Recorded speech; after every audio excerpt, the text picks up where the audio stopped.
Good afternoon, everybody. My name's David Bay. I'm the course leader for the MA Photographic Studies course, which is the exhibition work on here.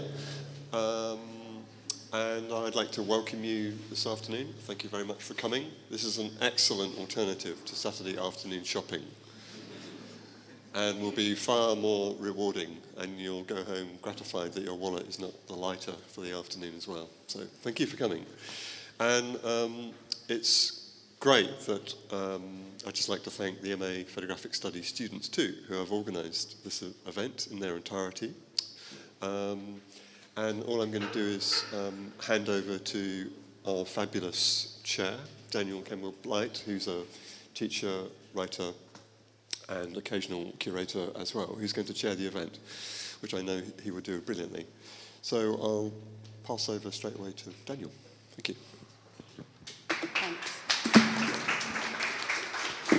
Thanks, David. I'll start by saying thank you twice. Firstly, congratulations to all the students for mounting such a wonderful show, putting in all the hard work it takes to erect walls and hang pictures in a really fabulous and coherent manner. I'd also like to say a special thanks to Maria Kapayeva and Jane Taylor for inviting me to chair, and also the other speakers. That's okay. I'm going to start with a kind of provocation and a reality at the same time, I hope. The subject is very huge that we're addressing this afternoon. There'll be three particular viewpoints that will emerge out of the discussion from the three speakers, and then a conversation to follow. So we're looking at about 90 minutes of talking. I'll speak for another 3 minutes and 40 seconds. Each speaker will speak for 10 minutes each, and then we'll have a conversation probably amongst ourselves, and then open it up to the floor. So, the idea of mapping a global photography or art practice. This provocation. Artists are pressured now more than ever to work within a market. Their labour and ideas find very few places in which they can operate outside of this global art market. When I think of the word global, I think of a market. It's a word that capitalists like to use. It's a word we also use in the arts to talk about communication that moves across countries and continents and things like that. So that's the first idea to put in your head, perhaps.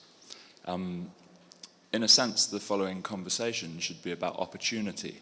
So touching on the idea of an opportunity within a market, an opportunity to create and make work and have it travel and benefit the practitioners and the people that get to see the work, the pictures. I hope that the conversation will combine some practical ideas, just quite simply some advice from the professionals sitting behind me as to how one might map a global photography or art practice and achieve good results in that sense. But also, we should probably consider a discussion about the ethical and moral values we hold in order to support and protect the labour and the work of artists as it moves around and travels and finds spaces in which to exhibit itself. I'm going to read a very short paragraph that was sent to me by the students from the MA course, which describes what they want, in fact, this discussion to be about. I'm sure they want many other things too, but this is a good starting point, I think, and quite nicely put together. As London becomes an increasingly competitive place in which to establish a practice that generates income, emerging artists and photographers are looking further afield for both inspiration and opportunities. Thanks to ever-evolving networks driven by the internet, it seems easier and more attractive now than ever for practitioners to branch out to other countries and continents to complement or even replace their home practice.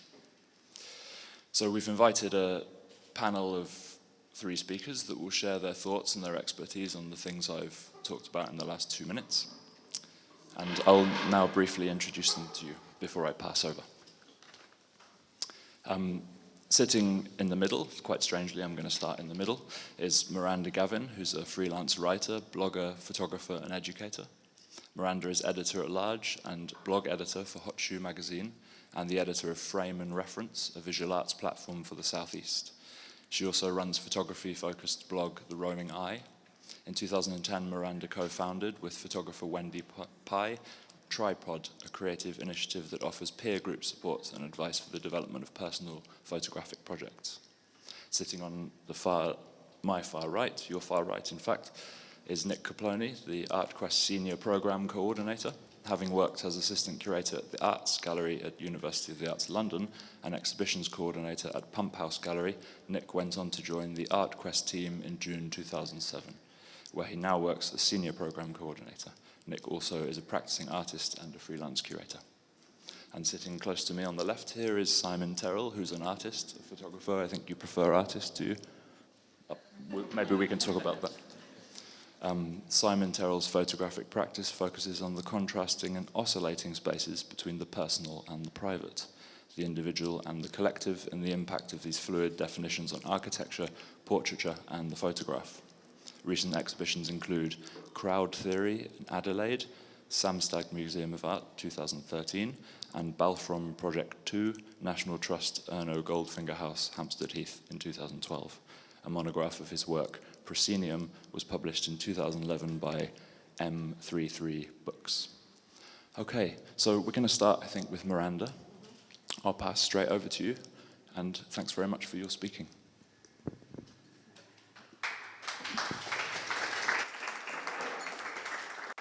Maybe. Right, hello, it's really nice to meet everyone. I think I'm going to stand up because then I can actually see you.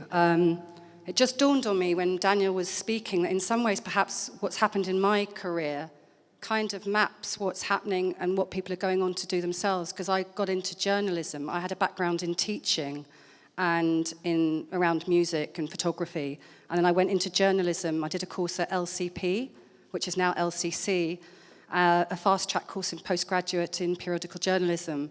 That was in 2000. I was 35. So I was also a little bit older, and how to develop my career in terms of what I'm doing now. So perhaps there will be some hope in terms of doing that, because I was the second oldest in my group, and there was a point at which I was a little bit nervous about that. And I persisted. I didn't have any inroads into the business. I just pushed myself out there quite a lot, did a lot of work, and was quite determined. And I went into photo writing because that was my specialist subject. So briefly about me, do you mind doing that for me? So I just bung these together because I'm not very good with PowerPoint, and I don't want to kill you by PowerPoint. So this is just a reminder for me, is that at the moment, these are sort of 3 roles I have. So as a freelance, it might also be the situation for some of you, I have to have a diversity of streams of income, which sounds really kind of business-like, but it's the only way I survive, and I've always gone between them. I have a background in teaching, so I'm trained I've got a PGCE in teaching for further education in media studies, and I'm also a trained TEFL teacher, so I did that for 10 years.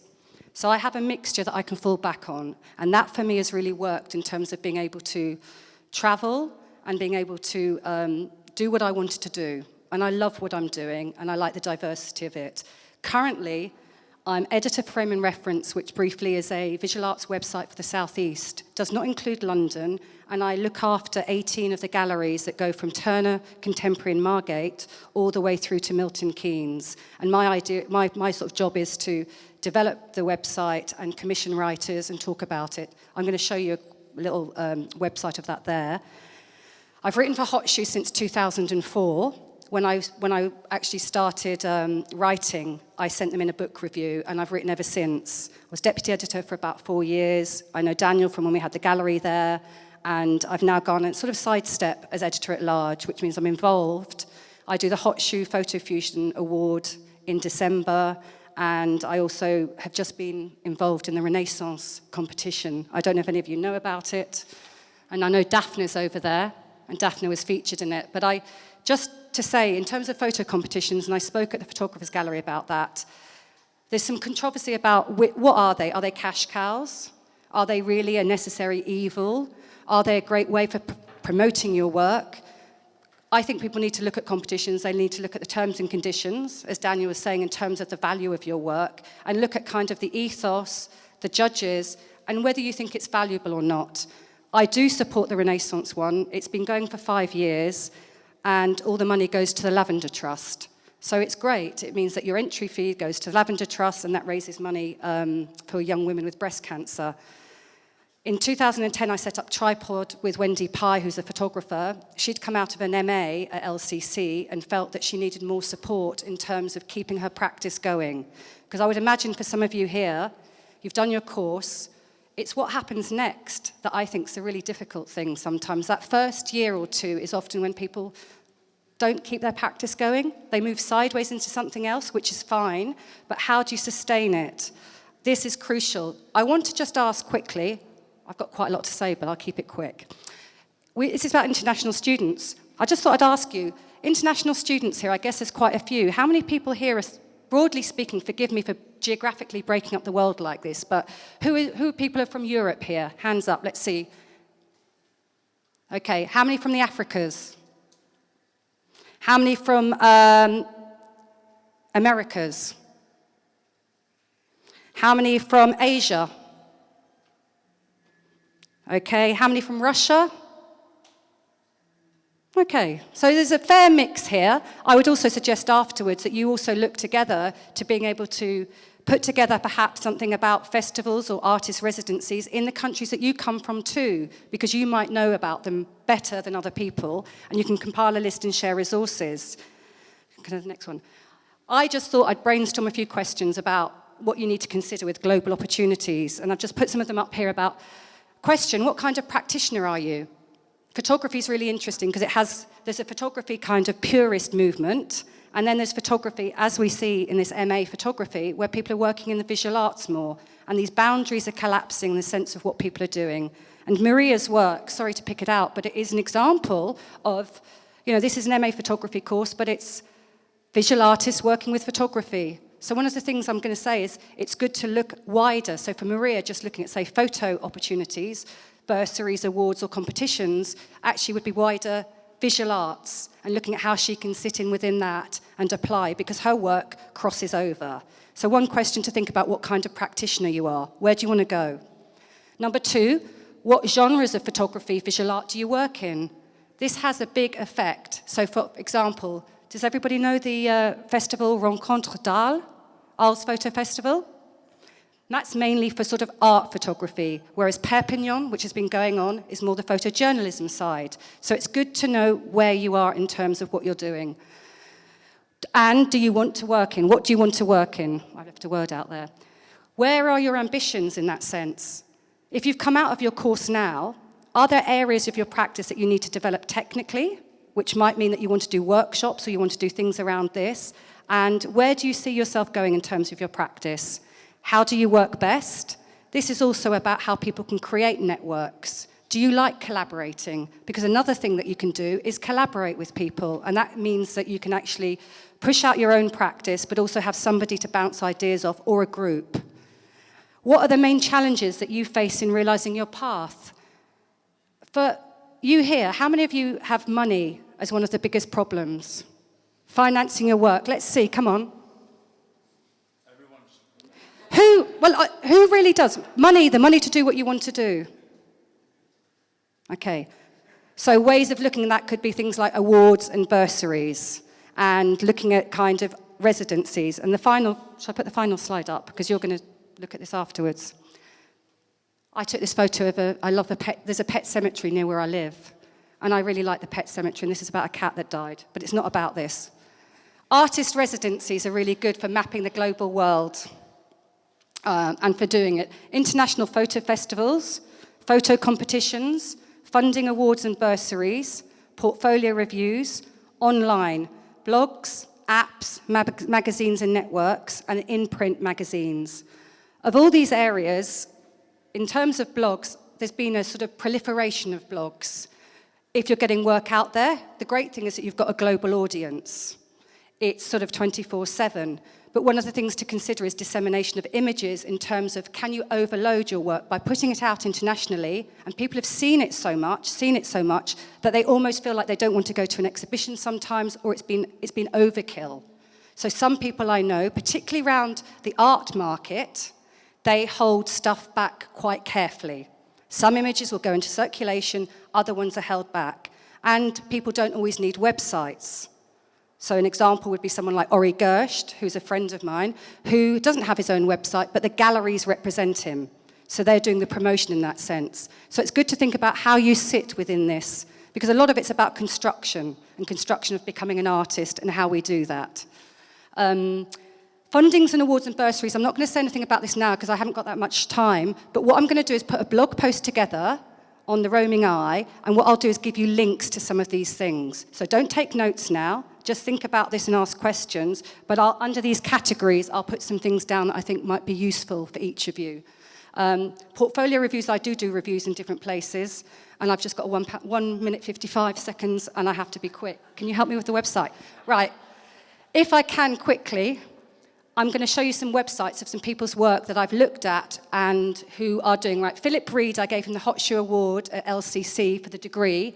And what's interesting here, he's showing work in Shanghai. That's because his work is about Shanghai and he's been there. So if you have got work in a country, look at festivals there, look at galleries there, look at how your work is relevant to the context of where that is. He also has a brother there. So if you've got friends in different places or relatives, talk about collaborating with them and ways that you can actually get access to information or to galleries. Jane Hilton, can I go to the next one? Sorry about this, I haven't got long. Jane Hilton I met at Arles. So she brought her work to a portfolio review and then produced a book. And her first book was Dead Eagle Trail. The second was Precious. But that came about through going to an international festival. When reviewers and people in the industry, generally speaking, are quite laid back, it's warm weather, it's nice. Sometimes it can be about the psychology of when you meet people and how you meet people. Portfolio reviews, I get people sitting in front of me often and I ask, why are you there? Why are you here? And they'll say, to meet you. And unfortunately, this has become, is quite competitive, as Daniel said. People want to make face-to-face contact with people because that way they feel that they've already got a relationship with you.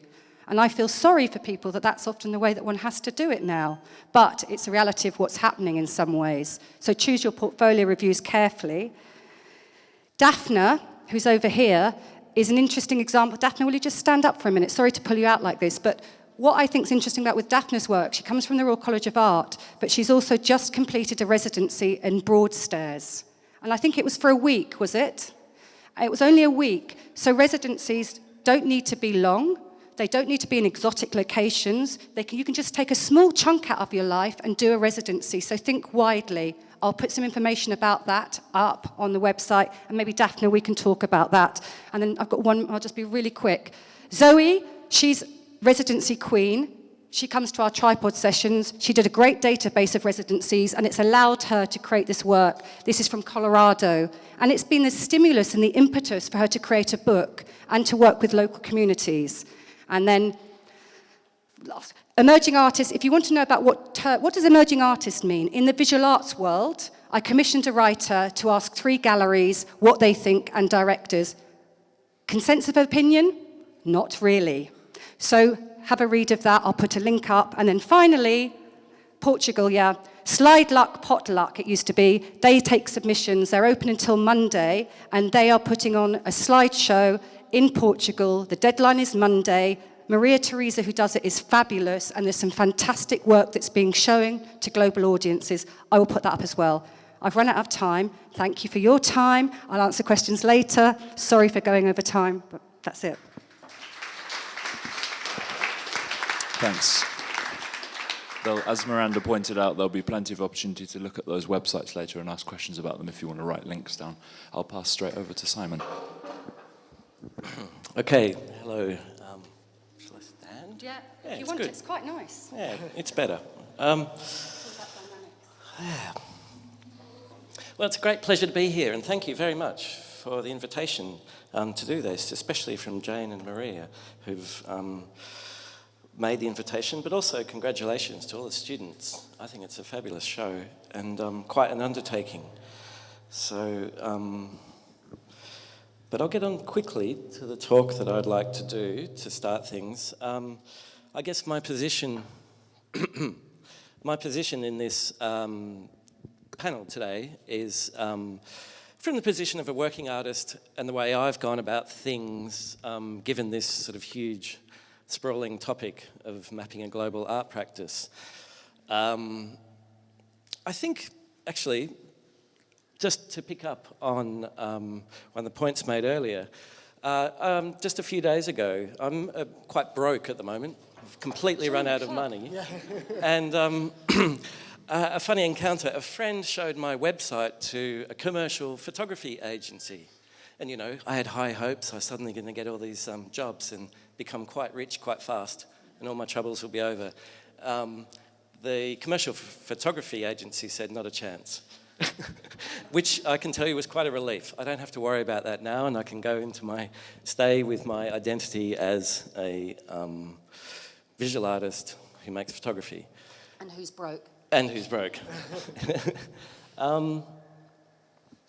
Well, by way of a beginning, I kind of titled this, in some ways, you know, I'd like to bring a global view of the local to this. My work is very local, but in different situations. You know, and in terms of a global art practice, today's topic, it is what the art world admires, what the art world wants of us.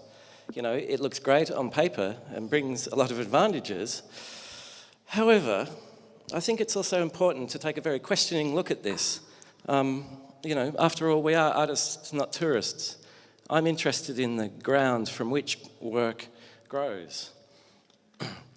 I moved to London 4 years ago, but Melbourne is the city where I began as an artist. It's a very particular place. It's a long way from anywhere.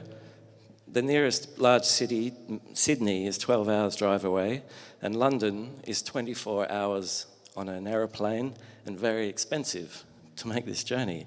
This geographical distance from where I began has a very powerful effect. In terms of a global art practice, this Australian situation is historically somewhat unique. Unless you do this travel at great expense, what I grew up with as an artist, most artworks you will see will be through books, magazines, and online. I mean, in terms of this, you know, I was seeing copies of copies, rarely the original. That is a very particular thing. However, moving to London completely changed all of that and changed my entire idea, really, of how I would go about making work. It cracked me open in ways that I could never anticipate. You know, at the time, I gave up a teaching job, support networks, friends, peers, and a kind of, you know, vaguely supported art practice to move here, to be in this sort of global city of London. And, you know, then I do ask myself all the time, why? What for? Why did I bother? You know, or why did I make the effort, I should say. I should say that a bit more positively as well. There is something that we share, you know, of the common language, I guess, that we share, you know, this fascinating group of students that you are, 17 countries. And we have a common language that we use, but there's a subtle coding that lies beyond that language, where meaning eventually resides. And so we developed these other languages beyond words to address these kind of lack. And a significant aspect, I think, in my experience of working in multiple locations is how acute an awareness of that kind of lack within language, how that develops. And for me, that is one of the real keys, because I think my work, I'll get onto that in a moment, has two main audiences, really. All of these works are the results of quite long-term projects, and they have two main audiences. One is the audience of the people in those images, and also the people who know those places. But the other audience, then, is perhaps more of the people in the room here today, who see those works simply as an image, divorced from place. So there's different access points to how to read these images, and I think they have very different results. I do find it kind of quite fascinating how, just in my experience, these codes of behaviour that it takes on the most subtle ways of being an artist between the UK and Australia really are, despite so much culturally in common. Just one very quick example. I often hear the street and the footpath here in London referred to as, and the ground outside referred to as the floor. And I find this completely baffling, like to call it the floor. From where I come from, you know, the ground is a kind of alien, mysterious place. It's kind of unknowable. The street in Australia extends to the desert, to the outback. And the ground in Australia is really owned by another culture, the Indigenous culture. So this idea of the sort of ground outside of the floor, just one very brief example, I find astonishing. However, I'll get on to some... How's the time? 3 minutes. Left. I better be quick. I'll just very quickly go through a few works. This is my crowd theory project that I've been doing since about 2004. Very briefly, these are staged photographs, printed large at the end, but to make them, I have a camera, an 8x10 camera, on a scaffolding platform. There's film lighting, there's a soundtrack, and then all the people who are in these images are people who've got a demonstrable relationship with that place. So I set up the situation and invite people to be in the picture, and that's completely unscripted and undirected. They choose exactly how they wish to represent themselves in terms of their relationship with place. In this instance, this is the Port of Melbourne in Melbourne.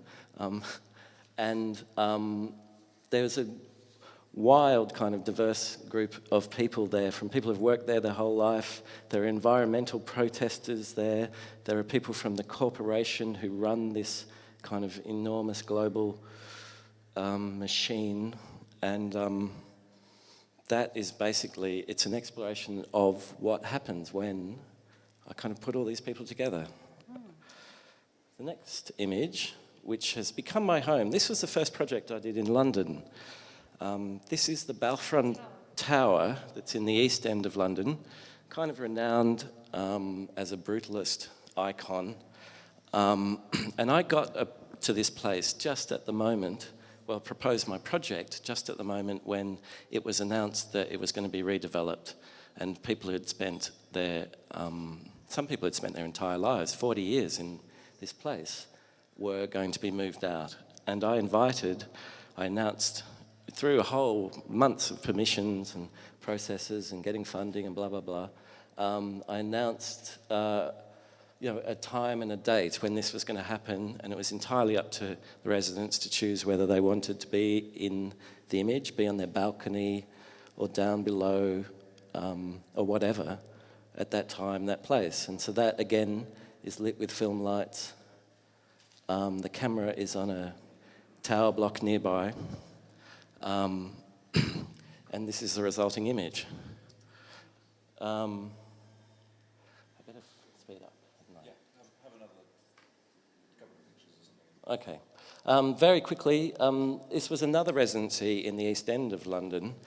A very blank kind of street, but this is another area undergoing regeneration where I did a similar sort of process. So it was very much about the local. Similar process that I've taken to other places. I will just flick through very quickly. And these resulting events that I made in that kind of taking over the street, again, there was film lights, smoke machines, which I love. And one of my favourite things, actually, of the whole thing, to seeing the smoke machine going. And this kind of resulting event where people were undirected but just came out. There's a camera, it's known that you are being photographed, but it's just that kind of chaos of what will happen. I never know, and it's different every time. And the very last thing, I just wanted to very quickly whip through this. Did this earlier this year in Adelaide, which is in South Australia. Took on the main central square of Adelaide, which is a kind of contested ground. I'll get into that in a moment. But it was also just when this square was being redeveloped for the first time in 50 years. And so it kind of holds one level of the identity of that whole city in that central spot. And I did the similar sort of process, spent a long time inviting everybody who has some kind of demonstrable attachment to that square to invite them to be there at a certain time and place. One very particular thing about this square is to do anything like this in Australia, it's fantastic really, but you are required to get the permission from the local Aboriginal elders. They have to give a blessing. They call it a welcome to country ceremony before you're allowed to go ahead with any project like this, any kind of cultural thing. So they're just a few shots sort of explaining that, something of the event and the resulting work. Rather than summarise, I think I'll leave it there, and I look forward to when we get into more of a discussion. Thank you.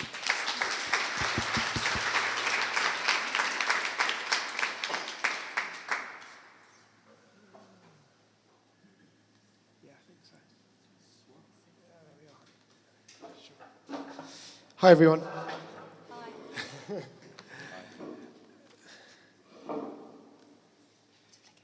That's all right. Can I just have a quick show of hands so I don't bore you with something that you already know? Can I have a show of hands of people who've heard or are familiar with Artquest and what we do? That's really encouraging because sometimes I go to these talks and no one has any idea who we are, which is a bit depressing. So just in a nutshell, Artquest is funded by the Arts Council England and based at the University of the Arts London. Our mission is to help artists keep making work and keep making the type of work that they want to make and survive and thrive in their chosen careers. We do this primarily through a website which lists information about all kinds of different aspects of practice. And we take quite a holistic approach to this. So we're aware that it's not just enough to make the work. You have to show the work, you have to sell the work, you have to understand where the work fits in. And if you can't sell it, you need to think of other ways of making money. So we have information about exciting things like opportunities, residencies, useful things like how to do tax returns, where to find a studio, where to find listings. So it really covers every kind of element of practice. And while this is all on the website, we also do a series of talks programs that unpick these issues. So we run a talks program called Self-Assembly that looks at very day-to-day practical issues that an artist might face, like fundraising, self-promotion. Then we also run more critical talks programs that unpicks ideas around contemporary ways of working in practice, like what does success mean to artists? What do we mean by socially engaged practice? Those kind of things. So it's a really broad program, and that's just a little bit of a screenshot for our website. And one of the things that I should also say is that we also run our own opportunities for artists as well as listing other people's opportunities. And we run residencies. We run 3 international residencies, one in Berlin, one in Amsterdam, and we just finished one in Australia. And also we've recently started running research residencies as well, which help artists engage with collections that exist within the capital. Those aren't international per se, but I still think it's relevant, and I'll touch on why a little bit later. So, is this it? Yeah, thanks. I guess my first question is, why work abroad? What are the benefits of working abroad? And we've already heard some really, really good reasons, so I'll just skim through this. Often, one of the great things about working in London is that there's so much going on. There are so many artists to interact with, so many gallery spaces, but it's also very saturated. And sometimes it can help to be a bigger fish in a smaller pond. Sometimes if you go somewhere where there isn't as established an art scene, and there's a good relationship between the way that you work and what's happening in that art scene at the moment, it can be a really good way of raising your profile. And also, art markets abroad, though we are talking about global art markets, there are obviously differences between the type of work that might sell here and the type of work that might sell abroad. So, for example, we went to India about 3 or 4 years ago for the India Art Summit, and we brought some video work, some photography work, and some painting. People were very interested in engaging and buying the painting, but in terms of purchasing the photography, they weren't willing to pay the prices that we were sort of selling it for. And also video work, there wasn't any engagement with it. So it's important to understand the relationship between the work and the way that you're working, the medium that you work in, and the market of the place that you're wanting to visit. Developing your career overseas can be a great way of then coming back and developing your career back here. So if you get some shows under your belt abroad, then that can in turn benefit your profile and your practice back here. It's a great way of getting new perspectives on your work. And sometimes when you're working in another country as an international artist, you have different opportunities that are open to you in terms of sources of funding and that kind of thing. So, as you can tell with these pictures, I quite get into the cheesiness of PowerPoint. So challenges, hurdles that you might face. So a big issue is money. And how are you going to afford a block of time away from your part-time job or however else you're generating money to fund your practice abroad? Space, finding somewhere to work, language and culture, breaking into networks. One of the hardest things when you go abroad is if you don't know anyone, where to start. How do you find out what galleries to go to? How do you find out who to speak to? All of those things. And orientation, what's where. Now, I'm just going to give a bit of a shameless plug for a couple of things that we do that can help you with these. They're free. We've got a section of our website called Art Route, which is basically an international travel guide for artists, and it lists resources that artists might find helpful all over the world. And we've also got slightly more detailed country guides where we've commissioned artists who are familiar with the art scene here in the UK and the art scene in other countries to write about what these key differences are, how the gallery scenes operate, where to meet artists, all of those kind of things. So if you do get a residency in another country, you can use Art Route as a resource to make sure you make the most of that. And then just briefly, Artelier is kind of a sister project to Art Route. And whereas Art Route gives you the knowledge that you need to make the most of your stay in another country, Artelier is a way of directly contacting artists abroad. It's like an international networking and studio exchange website. And it's a way of making travel for artists more affordable. So the way that it might work is that you join the website, you have to be invited on, you just have to send us an invite request and prove to us that you're an artist. You log onto the website, you create a profile with your studio and your accommodation, listing what you're able to offer for exchange. And then say I wanted to work in China for 3 months. I'd use the website to find an artist in China. I'd communicate with them through the website until I was happy that they were trustworthy and reliable. And then I'd arrange a reciprocal studio exchange. So I'd go to China for 3 months and they'd come and use my studio in London for 3 months. And the website's got lots of features that help you through the ins and outs of how to do this. It'll generate a letter of agreement, all of that kind of thing. So it's just a useful tool to make travel a little bit more viable. And if you don't feel comfortable swapping studios, then it's still very useful because you can contact artists on the ground in other countries and find out what it's like to work there and get advice as well. So there we go. And I just wanted to talk now very quickly about residencies, because that is a very, very frequent way in which artists tend to work abroad. And a residency can help your practice in a number of ways. Firstly, by expanding international networks and building relationships abroad. Of course, the big thing about creating space for you to think about your practice without the day-to-day interruptions of life, so you can build up a bit of momentum with your work. Sometimes it can help defining deadlines to finish a bit of work in a particular period of time while you're at the residency. And also presenting cultural experiences and artistic inspiration. When we're abroad, one of the things that happens most often is we're forced to break out of patterns of working and thinking and being. So actually being abroad can be great for making you look at your work in a different way.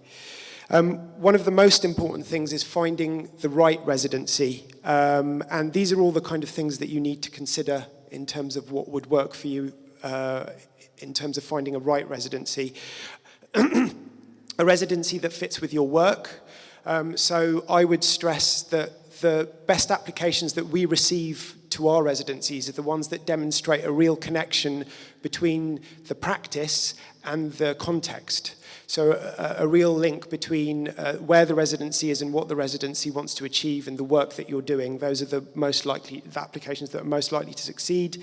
The kind of facilities and the practicalities that you need, and an environment that will suit your way of working. So if you're very, very gregarious and you thrive on conversation, you don't necessarily want an isolated residency in the middle of nowhere where you're in a studio on your own. So those kind of are the practical things that you might like to consider. And the important thing to stress is that there are so many different models of residency. There's not just one kind. There are about as many different kinds of residencies as there are ways of working, and it's important to find a match that works for you. So just briefly, on that subject, funding the residency.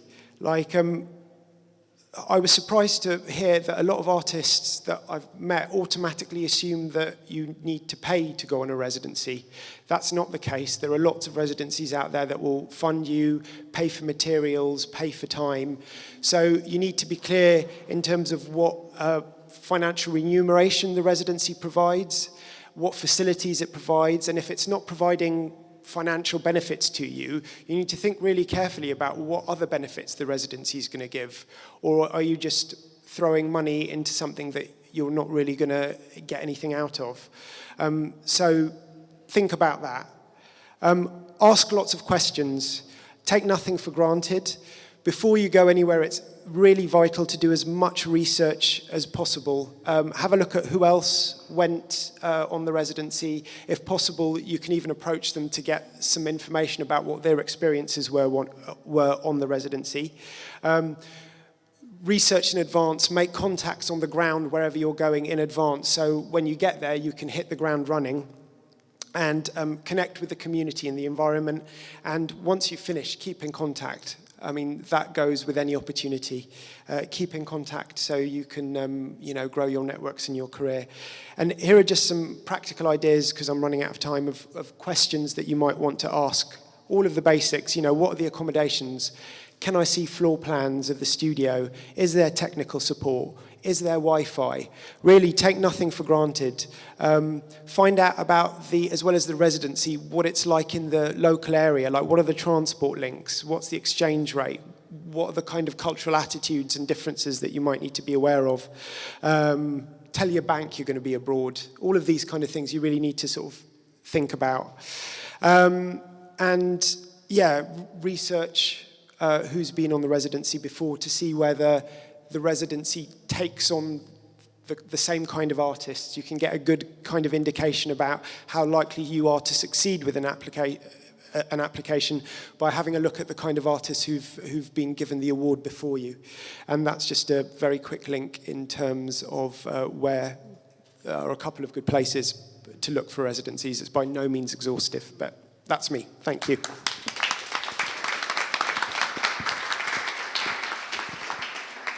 Thanks to the three of you, that was great. So just very quickly to summarize, and then I'll open up to questions from you guys straight away, I think, because I'm sure you have them. We heard a bit about the general field and background, the sort of residencies and spaces online might want to look at to find out about this stuff. We heard from Simon a bit about his own practice and the idea of moving from one side of the world to the other and how he negotiates that, quite interestingly going back to Australia to work too. And I want to start with a question that draws in some ways quite simply, but on all of those things. And the thing that crosses my mind and strikes me quite heavily is, for those of you that are artists and don't have the ability to develop one-on-one relationships, you're perhaps nervous, you don't like approaching people in rooms, are there any pieces of advice or tactics that you three could give those sorts of people? Yes. I'm just going to give one example from having set up Tripod with Wendy. Zoe, who I showed you her website, she created a database of the residencies that she'd been on, how she'd applied, what she thought of them, and because we'd set up a network, we shared it within it. And that's one of the things that we do. So it's based on trust, because one of the things that is there's an aspect of people being in competition with each other. as well as wanting to share. And that happens in the arts, and that happens with people being graded and all of this, and to know what extent that you can share. And I think it's really important to do that, and it's a way of flagging up which ones people think are useful and which ones aren't. So for me, we've done it through the Tripod Network, and everybody supports each other with sharing information. So it's not just one person, because sometimes you'll find, I think, there are personalities who do a lot of work, a lot of research, and then some people sort of hang on in the network and don't do anything and don't give anything. So you're trying to balance that up somehow. So with like-minded people, it can work, because it's too much work to do it all yourself, as well as create your practice, and you've got all this noise to get through. So that's one suggestion that we've tried to find. I'd say it goes back to your practice. I mean, I think a secret that, well, it's probably not much of a secret, but really 99% of artists, I don't think, particularly enjoy the networking and the cold calling and the approaching people in terms of sort of forwarding your career. It's something that people have a real block with sometimes. And I think the way to get over it is to look at the practice. And if you're approaching someone, and if you're approaching a gallery or someone who runs a residency or a curator, and there's a real connection in terms of something that they're interested in and you're interested in within your practice, then that's the best icebreaker, because essentially then it's just two people talking about something that they're both interested in, and you don't have to worry so much about the hobnobbing and all of that unpleasantness that people sometimes feel around networking. So that would be my advice. Really talk about your practice and find out what the points of connection and relationship are with your practice and who you're talking to. Yeah, I must say I agree absolutely with that. I think for me, the only way I get these kind of things done is just through a kind of function of desperation. When there's nothing left, if I don't make the approach, it'll just get worse. So, essentially that's it. And so I would like to think, I'm quite an optimist and idealist with all these sorts of things. I kind of, that idea of networking, I think, as you say, we kind of loathe it. So essentially these things only come about, I think, and by just personal relationships. It only ever takes one person for any project to begin a sequence of events. But as long as you get that first connection, you have your plan, your idea, that very first one person, and then all of the rest will unfold. Can I just add one quick thing? I'll just be really quick. The other thing is to think laterally. So on the Frame and Reference website, I was going to show you a woman called Apida. She had work at the Venice Biennale for Macedonia. I was really surprised when I did a Q&A with her that she did a residency in a restaurant. It was a Michelin-starred restaurant, and she works with discarded things. So she collected, I think it was sheep's testicles, and all the things they got rid of in the restaurant, and used that as part of her practice. And I thought that was really interesting, to think outside the box in terms of what you're doing. It sits in line with what you've just said about your own practice. And I've just been talking to somebody else recently, and I don't want to say what she's going to do, but she's now going to approach some organisations that don't have residencies, going to see them and saying, what about doing some sort of residency, making a link with them, letting them know what she's doing, and then she maybe negotiates how she's going to do it. You don't get anything unless you ask sometimes. I've got used to it. You need one yes, loads of no's, but hey, life's short. Okay, let's take a question from the audience, shall we? Maria has a microphone she can pass around. I've got a question for Simon on the subject of networking, because it seems that your whole practice is based on these local networks of people. So how do you make that first approach to, say, the Balfron community? Okay. I follow a similar sort of principle, I guess. All of those projects have begun when I've been, say with the Balfron project, I was lucky enough to find that there was some artists living there, and an arts organisation, Beau Arts, happened to have a couple of empty flats, and one of them became my studio. So it was just, and I just met one person, the fellow who leads Beau Arts, and from there I had a foot in.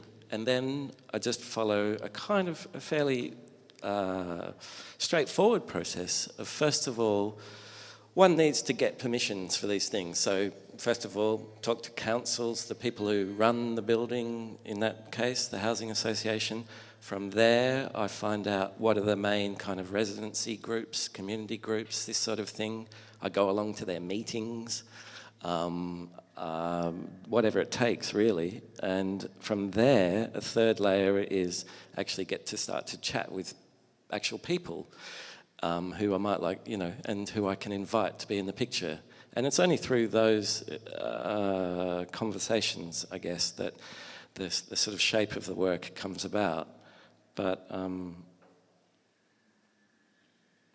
yeah, I hope that answers. Yeah.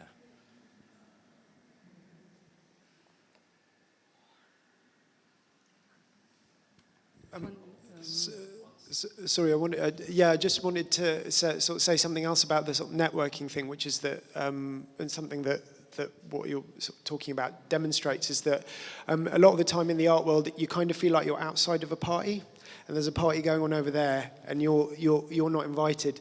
That's not how it works. In fact, the people that, you know, your peers, the people that you're surrounded with and that you work with sort of day to day, that's where all of these sort of things start.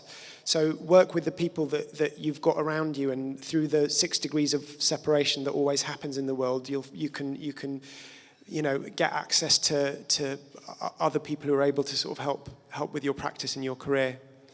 I think there was a question, this lady over here. Hi there. Could I ask a totally practical question? Yeah. Please. I wouldn't necessarily describe myself as a photographer, but I use photography in my practice, and I mainly make video. I've just been back to Russia, and I did a photography and video project in the village where my family come from. And the local residents, they really like copies of the photographs. So my question is really, how do I give them copies without sort of, you know, how do I protect my copyright in that way? Because they'd like to see the photographs in one way or another. But I'd also like to, at some point, do an exhibition or make a book from those materials. I can say one thing really quickly. In terms of protecting your copyright, if you want to give the photos to them, then you're just giving them the photos. You're not licensing them to anyone or signing a contract. And I'd look at somebody, Mark Neville, his work is on the Photographer's Gallery at the moment. He created a book. He worked in Scotland with residents. He created a book that he then gave out to all the residents. He got the football team, local football team, to give them out. So I think there's ways of doing that, and then you wouldn't be giving away your copyright. You'd be giving something back to people, and then you've still got your images in that level. But I think it's good to have an interaction. One sort of caveat I think we should think about is with residencies as well. I was taught English in other countries. I've been an expat in places. I was in the Czech Republic in '95. I think there's something to be careful of as well, is that we don't go into places, parachute in, stand on the outside, work in cultures and places that we don't understand, and then find out that we've got no connection to what goes on and seal ourselves off.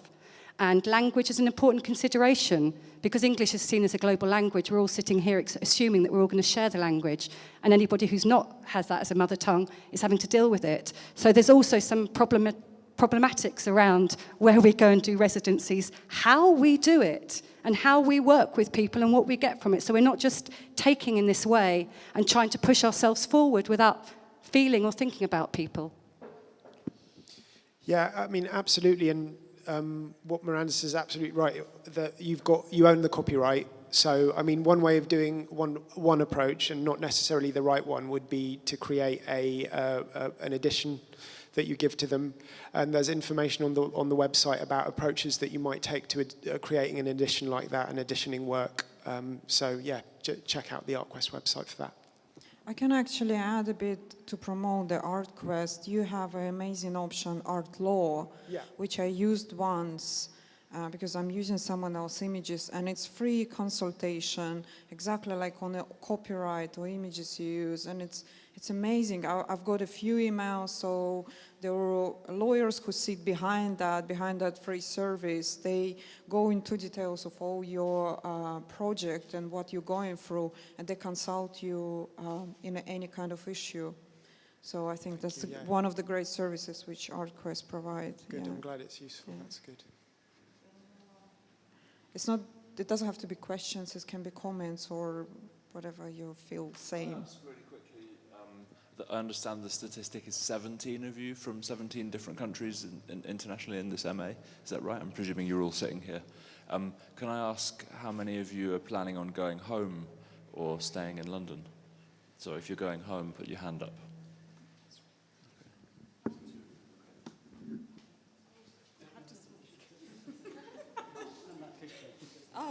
Oh, sorry. You want to? I just said how many of you. Sorry.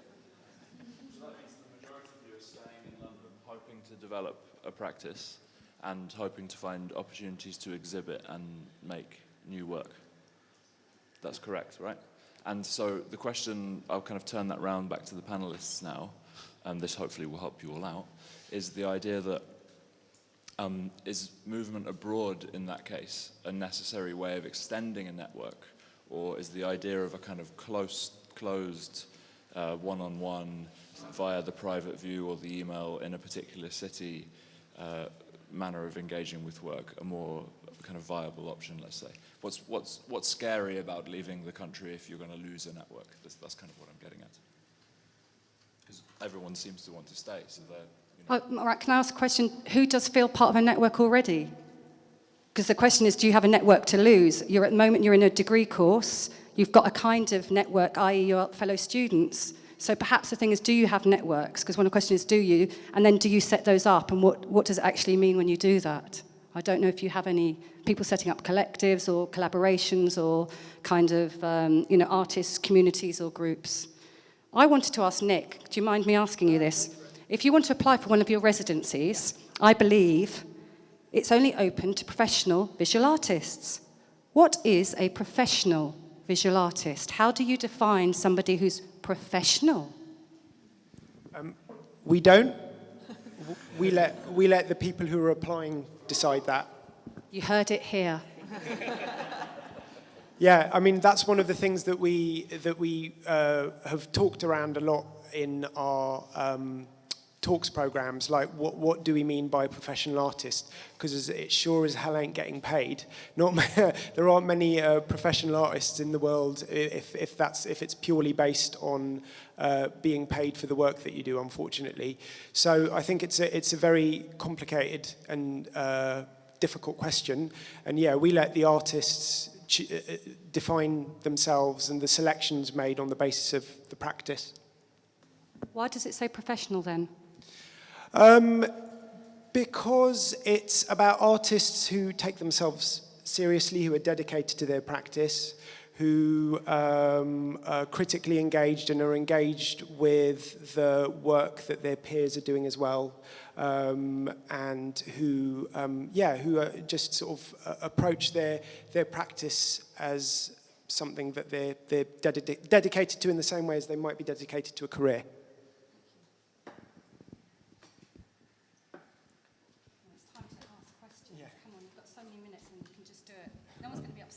Sorry, is that okay to... Again, another practical question, this time more on... That was powerful. This is more about... I'll just speak normally. Speak closer to the mic? Like this? Okay. It's about if you get on a residency or you go working abroad for, let's say, an extended period of time. I currently work as a freelance technician, kind of ad hoc with galleries, installing shows, things like that, but nothing necessarily I'd call I've got qualifications per se. What kind of advantage, when you're moving into a new place, how can you sort of find to get, say, extra money from jobs or working maybe, especially in areas which don't necessarily have such a thriving art scene as, say, London or Berlin and New York? Sort of, is there any practical tips about actually earning some cash while abroad? Should I go first? Yeah. So, I mean, that goes to, I'd say that goes to the thing about doing the research before you go, and actually having conversations with the people who are running the residency program and asking people on the ground what their advice is in terms of the types of jobs that artists who are living and working there do. And that's the best way to sort of understand what the sort of situation is there and the approach that you might take. And then before you go to see if you can actually drum up any work in advance, like, you know, being prepared is the most important thing. If you're able to set up meetings with some people who might be able to provide you with work, that would be sort of ideal. And actually sometimes particularly good residency programs might pay for you to do workshops and stuff to engage with the communities and stuff. So check what kind of support the residency program offers in that respect as well. Should we take 2 more questions? Do you have one?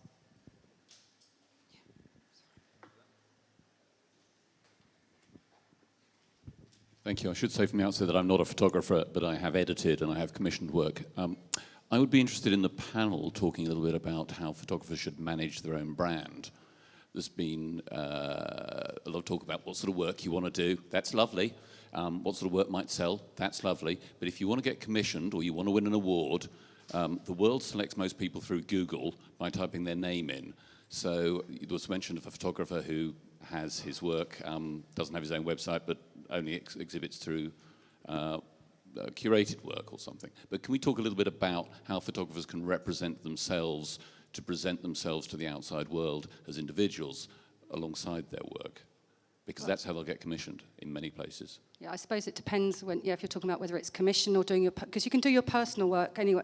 Caveat, commissioning is one thing, but even in commissioning nowadays, people are looking to see what people's personal practice is like. So whether you've got a website or not, they're often looking at the blogs to see how dedicated you are to what you do, and also what your personal vision is. Because you're still in college sometimes, you can see the influence of teachers, you can see the influence of certain institutions. It might just be the beginning of somebody's kind of career. Websites is one thing, so using the word branding, yes, having something consistent across all your media, that's part of it. I believe personally, I don't have a website still, and I need to do it, and I don't even have a business card, so I just still write things down on pieces of paper, and that's sort of become my USP, and I say it saves the planet. But it's also just come out of the fact that I kind of like doing it like that. I believe in authenticity. There's something about it, being true to yourself, and that's the same with networking. Don't do it if you really hate it, because there's nothing worse than doing that, and it comes across. Try and find other ways around it. The brand is important. You're right. It's in keeping consistency in terms of that. It's in terms of every time you present yourself. When I was starting off in this 10 years ago, I didn't know 10 years later that I might be the other side of the table with some of the people that I'm meeting. And now 10 years later, I may be in a bit more of a position of authority. Be careful how you approach people at the start of your careers, because you don't know where anyone's going to be 10 years later. And that's really important in terms of being kind and being, approachable. Branding in terms of what were you saying, to get more work? No, essentially I'm making the point about the fact that you consider your personal brand and all those points you've made about how you represent yourself, how you are contactable, because ultimately people will look back through... Yeah, absolutely, and they do. You're absolutely right. So I'm a bit haphazard with things, I'm going to be honest, but what I do is online, I have a bio, and I spend time going through all my online bios and making sure they're all kept up to date. So my jobs have changed again. So I go through my website thing, I go through my Facebook one, I go through my blog one, I go through other things. LinkedIn, I know when I was getting this job, they checked out my LinkedIn profile to see what was happening, to see if it was authentic. So that's very useful as well, and people are checking out LinkedIn. So making sure there's consistency and that you keep it up to date with that. And that's a certain amount of work I might have to do every week. Anything you want to say about brand?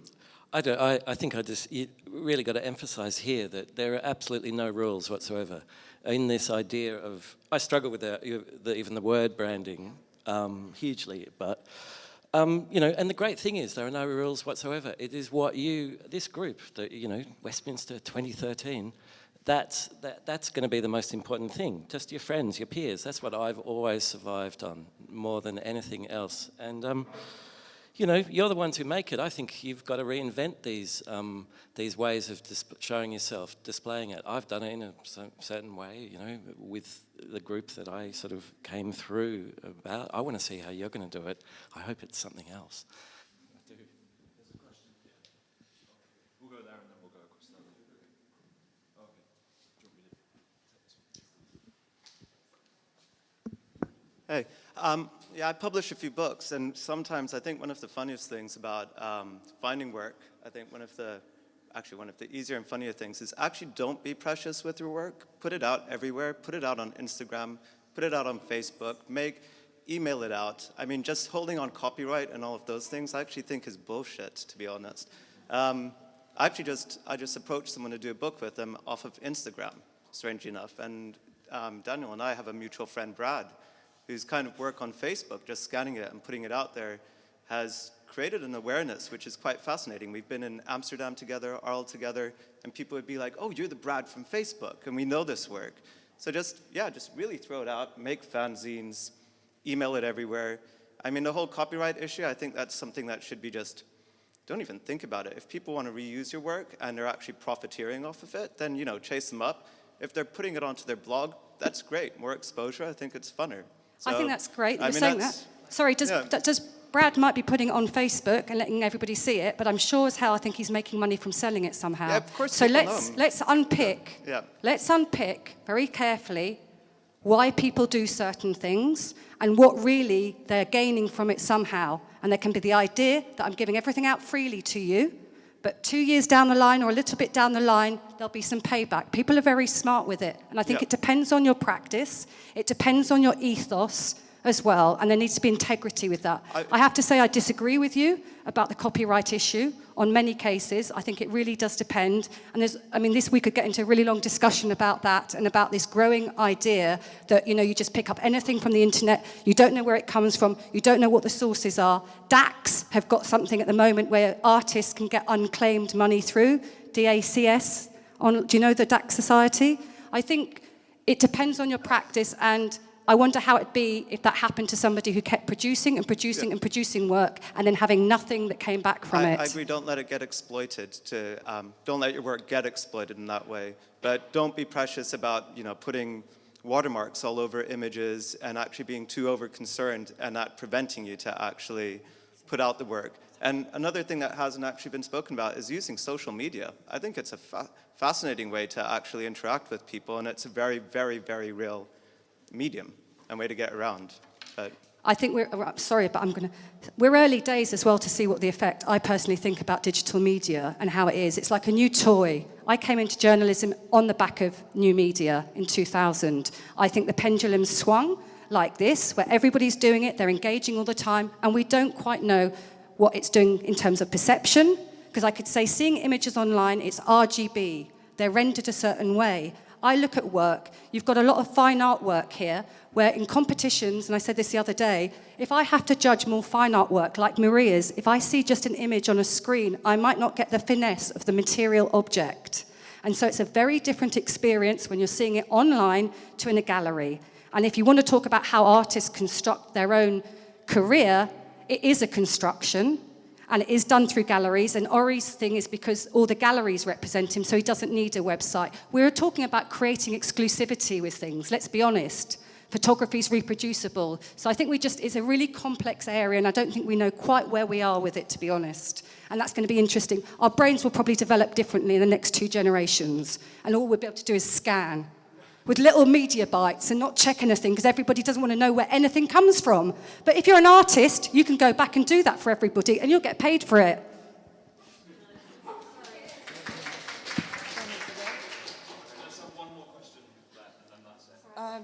David was first. I agree. I don't think one should be so precious with images. And I think that you can protect your copyright depending on whom you sell your images to, that you will charge, for example, a company money while you might give your images away for educational purposes. I also think that social media are a great tool of distributing and disseminating images, and I think one shouldn't be precious. And I mean, I put my work in progress on Facebook as I make it. I share it with my friends. I'm on Twitter, I'm LinkedIn, I do it all. And I like this sense of community that one has with sharing things out for free, actually. And, and the commercial side separate is something Would you have separate. done that at the beginning of your career? Yes, I did it. Yeah, at the so I'm beginning just of my asking, career. I don't think there's no right or wrong here in terms of what people are doing. Actually, I had no choice because that's, you know, as a lot of people know, as working for free as interns, etc.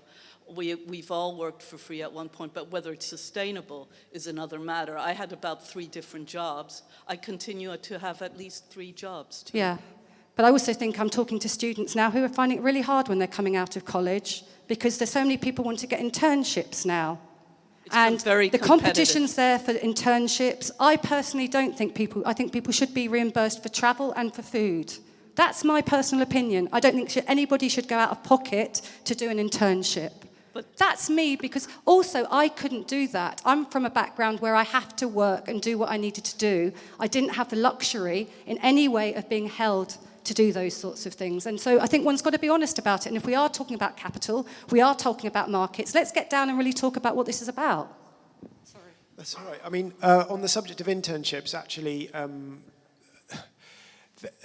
legally there's a grey area in terms of whether it's legal for interns to work for nothing. And actually, it's in a lot of cases, it's not. I think we're actually commissioning a lot of resources around this at the moment because it's something that's it's a hot topic. And the University of the Arts itself used to advertise internships. It's now got a policy of not advertising unpaid internships. Now, the whole internship issue touches on a wider problem, as it were, for the sector. And that's the way that people expect creative activity, creative labour to be for free. And I think that's a bigger issue, because the bottom line is that a lot of certainly the smaller arts organisations who rely on interns don't have the money to pay for interns and aren't able to deliver their programme without the assistance of interns. So it's a catch-22 situation, and it's a bigger battle about looking again at how we value cultural activity, I think. Yeah, sorry, it wasn't really a question. I thought it was going quiet, so I was going to say something. But how much? Also, talking about Facebook and things, is social media.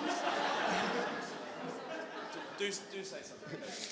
Which was that there seemed to be like about 3 voices floating around simultaneously, not in any one person, but 3 sort of areas. One is very familiar that you're talking about, which is how does one make one's way in the world as a global space, as someone producing it, as an entrepreneurial character. And that's a kind of, I can hear all the kind of anxieties of that, is where and how do you locate your work and distribute it and act as a person in a global market. And that can be at the hard-nosed end of the sort of corporate industry as, I'm a global brand, blah, blah, blah. Or I'm an entrepreneurial intervening in this sort of capitalist world in some way.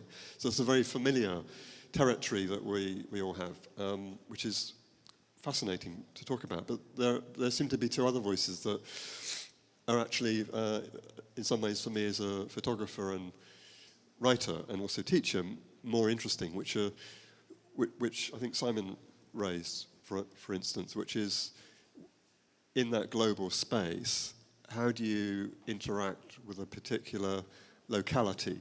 What do you do in it? And how do you interact with the people in it? And what is your relationship to that? Politically, ideologically, ethically, socially, and so on, which is seems to me actually quite important if you're an image maker, because you are someone who's producing images of things that are potentially global. And then, in a way, third voice slightly, which is sort of inside that one, which I don't think we've quite got to, is the kind of question of language that was also raised, but not the language only in the verbal form, but the language in terms of pictures. And I know there's a huge amount of skepticism about the idea of pictures being a language at all. But nevertheless, it's quite clear that if you go to other cultures, they do not read. I find this in seminars, and I'm sure the students here would say this, that if there's a group of us from 17 different countries looking at one picture, it's highly likely the interpretations of that will be incredibly varied, even if we write off all the common denominators like, yeah, that jacket is red, we can agree that, but there may be other factors. So the idea of a sort of global language of photography, actually, for me, is much more problematic in that area. And I think you'd find that big advertising agencies and corporations would agree that a global singular image is a much bigger problem than perhaps that first voice is recognizing. I mean, most global companies recognize that dealing with the locality is much more important now. Benetton learned this to their cost way back in the 90s. So I was sort of interested in the intersection of those sort of different voices, because they run in conflict to each other, and that seemed to be, in a way, more interesting than whether we should or should not use Facebook. So I just wondered if the panelists had any comments to that, particularly since, in a way, you'd raised them in different ways. I doubt that there is a global image as such, a global language at all. In my experience, it is absolutely a series of localities that can then speak to each other. And I think for any art practice, I'd be immensely suspicious of going anything else. I think as artists, there's a very interesting role that you can take on of it's a tension between being an insider and an outsider to any situation. And how that's navigated, the subtleties of that, how you do get to embed yourself in a new situation is an absolutely fascinating process, which will bring up all the challenges of language and your position in the world as an artist, and it will also bring up the challenges of why you're doing it. So it always comes back to that same thing as what was the primary driver? Why did you bother to go on this residency or whatever other topics we've been thinking about today? It always comes back to there must be a single idea, a spark there somewhere. And so, again, it's that thing, there are no rules of how to do this, but I'm very interested in these ideas of networks that we keep hearing about, and I don't use any social media at all. So occasionally in projects I have, but not personally. I can't bear the thought, but that's just me. I'm just awkward. But those things about I think what's, my strongest feeling of today's event is just the fact that you as a group have put together this show and what that means, because I think that's what you will increasingly find in the years ahead, what you have to sort of fall back on when you need something to fall back on. Yeah, we were talking with the students about maybe taking this show to each of the countries that they are from, which would be fantastic, just to see how that would operate, how that would work. I'd love to know the confusions of that. Yeah. Can I just say one last thing about... The other thing I think about residencies as well is to consider what country you're doing. What if you're dealing with sensitive issues where there's a political agenda that's different from the country that you're going to as well? And that's something to consider. So you might be doing something on queer politics in a place where there's, anti-homosexuality laws. So I think also one has to look at the cultural context, what's happening in those places as well. And that could limit some people's practice in terms of what you do. It depends on what your practice is. And yeah, that kind of goes back to finding the right context for your practice. If there's a relationship between where you're working and what you're doing, then that's a happy relationship and a recipe for success. That doesn't necessarily mean, sometimes there can be a tension in that relationship, but as long as there's as long as there's a logic that operates, I think that's the important thing, certainly from my experience and my point of view. Perhaps that's a good place to finish. I understand there's an opportunity for a drink, so any further questions, we can strike up a load of conversations. Okay, so thanks for all listening, and thanks again to the panelists.